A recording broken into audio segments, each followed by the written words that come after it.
said it's an aseptic procedure. Asepsis means two things: aseptic instruments and disposables, aseptic things that we're going to use, and aseptic preparation of a patient. So both things should be completely aseptic. I have to be get ready here aseptically, and I have to prepare the back of the patient to be aseptic. Okay? To start with, what are the instruments? What are the requirements? What are the tables which we have to prepare? First, as a nurse, you have to get yourself ready. So you yourself have to be aseptic, but not before preparations. You're going to do this after you prepare, because you're going to be helping me. So the first thing is to open your set here. Of course, at first we have to open this green sheet. This is a completely sterile green sheet, which you will put it here. I don't think you have to open, right? You don't have. We don't think No problem. It's just, I think all of you have used this before. You just have to open it and then put it here. Definitely open it in a way that you will not spoil its sterility, because you will put all your things over here, right? So it should be completely aseptic during opening. So you're going to open it like that, and then you get it from inside. And as you can see, it's folded. This internal side of the fold should be up. Okay? So what I'm going to do is that I'm going to open it and then unfold it here without touching inside. But here, that's easy. So you can just hold it from the periphery and then put the periphery here on the side of the table.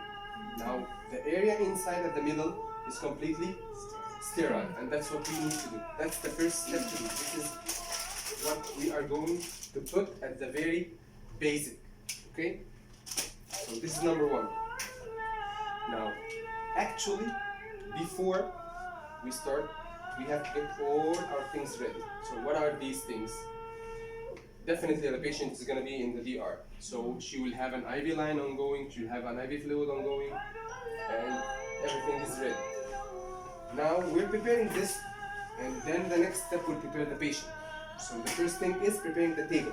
The table, as we said, is opening the bed sheet, the green sheet here, such that it's completely sterile inside. And then you start opening all what you're going to use in the same way, just like inside the OR.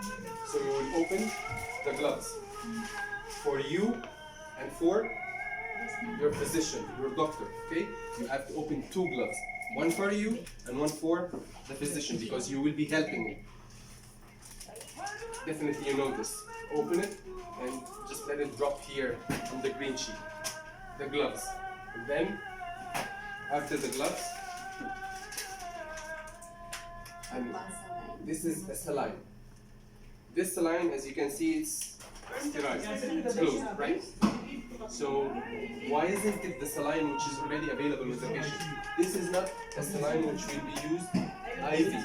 This is the saline from which we will prepare our medications, our everything here. Okay? So opening the gloves is the first step, one for you and one for the physician, and then the set. What kind of set are you going to use? It depends on whoever. We have two sets. We have this set and we have the combined set. So we will just have to ask your doctor, your physician, the anesthesiologist, which kind of set do you need? He's going to tell you, okay, I need only epidural. So you will open this in the same way. Just open it from here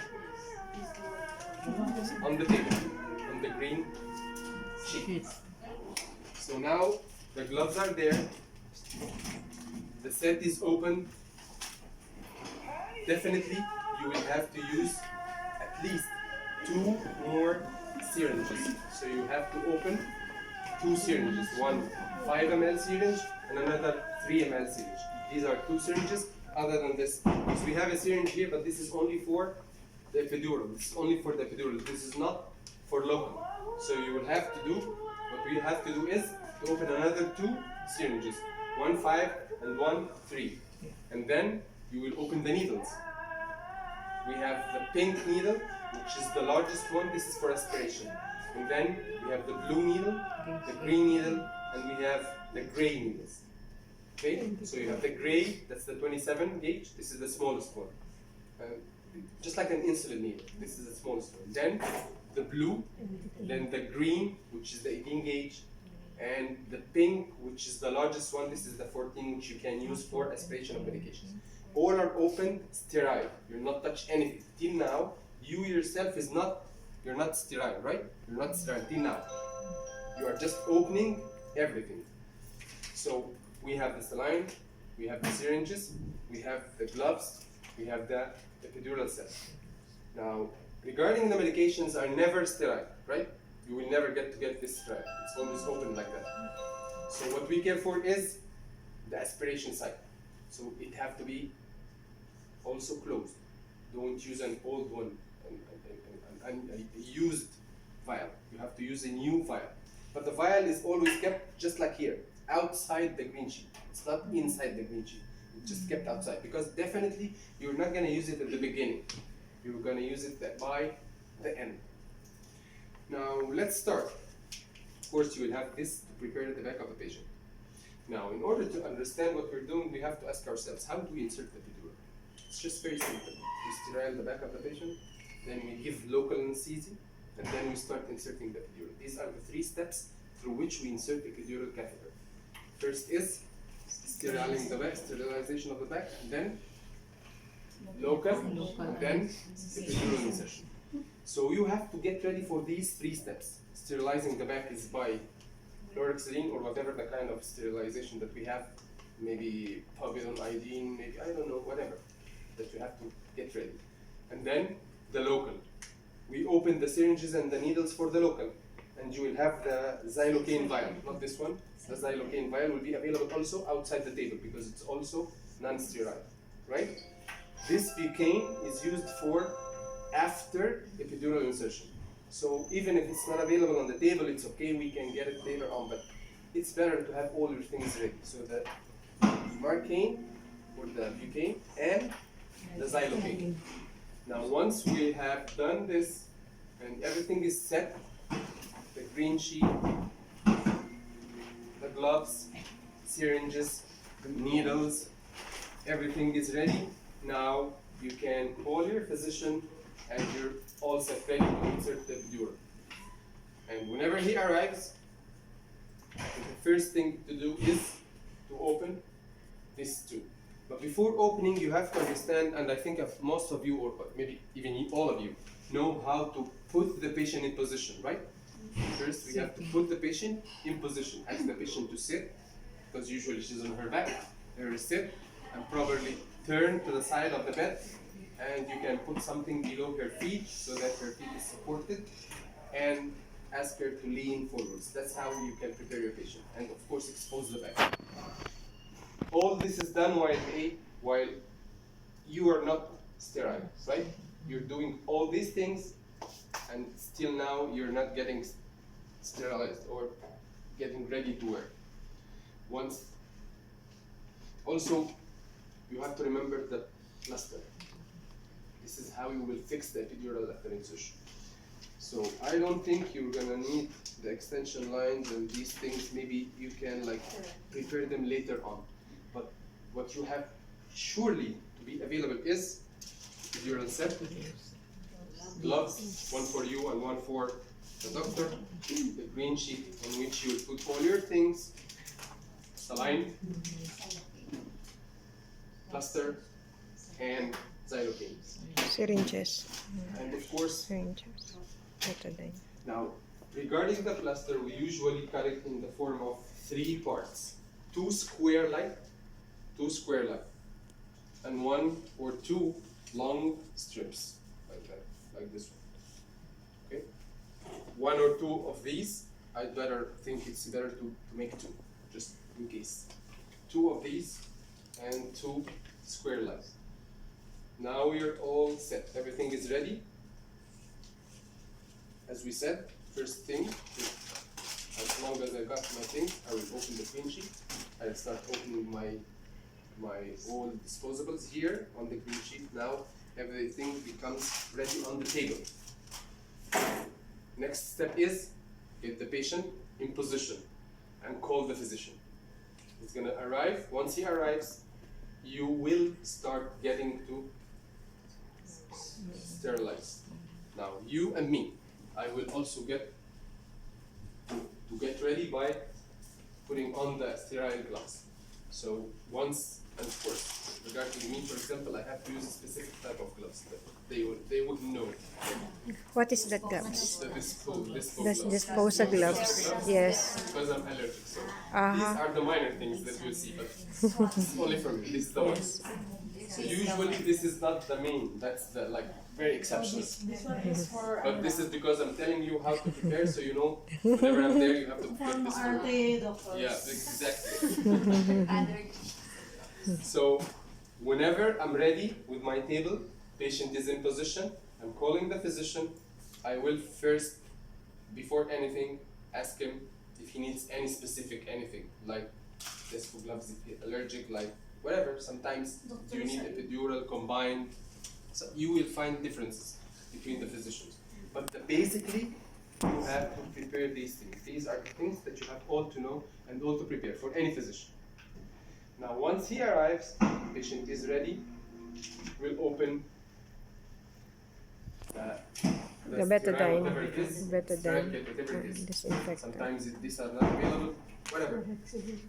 Open and start preparing the patient's back. Just like, for example, this is the exact position of epidural. By the way, that's the exact position. With the You will chair. have to ask the patient to With sit chair. at the side of the bed with a chair below her feet and ask her to lean forwards. That's how the patient gets ready. The Okay? pillow here. Open this and start preparing your patient's back. See? I'm not doing this for you. Prepare the patient's back. Okay? Usually we insert the epidural in the lower half of the back. This is the lumbar spine. We do not insert it high up like this. Not for delivery. It's only for OR, but for delivery, it's always at the lower half. So you have to prepare all the lower half. And when I say all, it means from here to here and up to the flanks, not just like a small part like this. Why? Because when I'm going to insert the epidural after I put on the sterile gloves, I have to feel the place where I have to insert, which is here. This is the iliac crest. I have to feel here. So I will put my finger here. So if this place is not sterile, what happens is my gloves become unsterile now. And we said the major and the most important thing is sterility. Okay? So once we prepare the back, you will start, first thing is local. Now the physician mostly will ask you to do whatever he needs. So you will just like follow the orders. You're ready with everything. So he will take the needle and ask you for local. You have xylocaine, you will give him the xylocaine. You will open the xylocaine from here. It's also new. And he will aspirate the local and we'll start giving local. That's it. Once he's done with the local, he will start thinking of the epidural insertion itself. We have the needle. The needle. This is the needle, not here. That's this here. This is the needle. Okay? And of course, this needle is just like, I don't know, you cannot see it, but it's the whole length. The needle starts from here till here. That's the whole length of the needle. Definitely the physician knows what he's doing. So he will definitely take the needle, start, after giving the local, start inserting the epidural. Once he's done with the epidural, and this is the most important thing, is what's next? What's next is to fix it. So if we have, I don't think we have this blue sponge here. No, sit down. If it's available, there is sometimes a small, like, cubicle-like sponge, which you can just like stick it to the back of the patient. If it's not available, mostly we use gauze. You have to have on the table gauze, definitely, right? Sterile gauze, which is not here. That's why we forgot it. So this is one of the things that you have to prepare.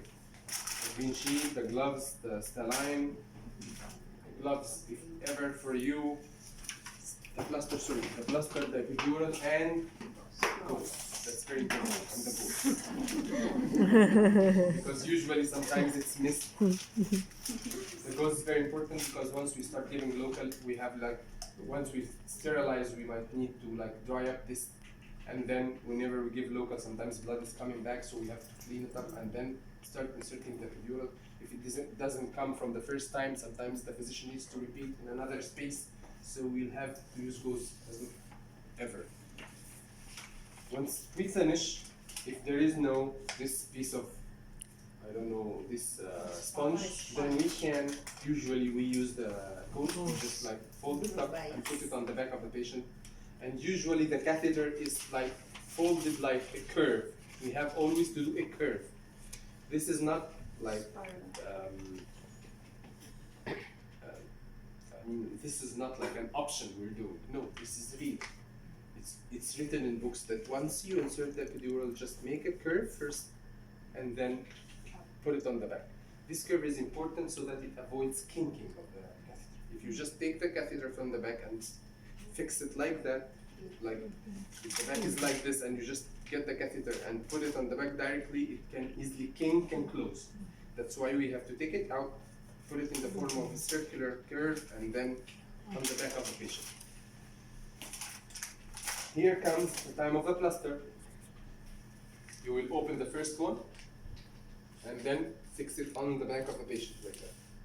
Now the gauze is here, the curve is here, the catheter is coming outside all over the length of the back of the patient. This is here.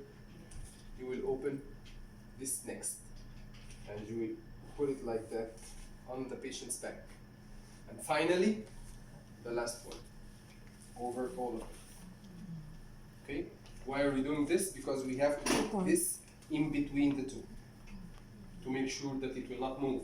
Because usually you know that patients during delivery are sometimes turn to the right side, turn to the left side, I don't know what, raise the legs, down the legs, doesn't like. So whenever head up, head down, all these movements, sometimes the catheter is dislodged, and this is real. If it's not properly fixed, it can easily get dislodged from place, and this is a catastrophe to get the patient with epidural. And of course, you have seen the patients who have been feeling while giving epidural. That's it, easily. And then the next step, finally, after fixing everything, patient will be back in position, and then the physician will start asking about Marcaine, start injecting. Using the same syringes which you have, you can start aspirating whatever the dose that he likes, and there is a huge differences between all of us. I will ask you for 3 ml, somebody else will ask you for xylocaine first, another one will ask you for a combined both together. You just have to ask him what exactly do you need. He will tell you put 4 cc xylocaine and 4 cc Marcaine and give me the syringe. Or inject 5 cc Marcaine, or inject 4 cc xylocaine first. It's easy, just ask him and do whatever he asks. That's it. They They will be the one to inject. They Just have prepare the different things that they need. preference. Yes. Our anesthetist has So, different preferences. In order to The have nurses are the to one have it aspirating easily, the medicine. okay, If you have questions, to just have easily first before questions, we do like that.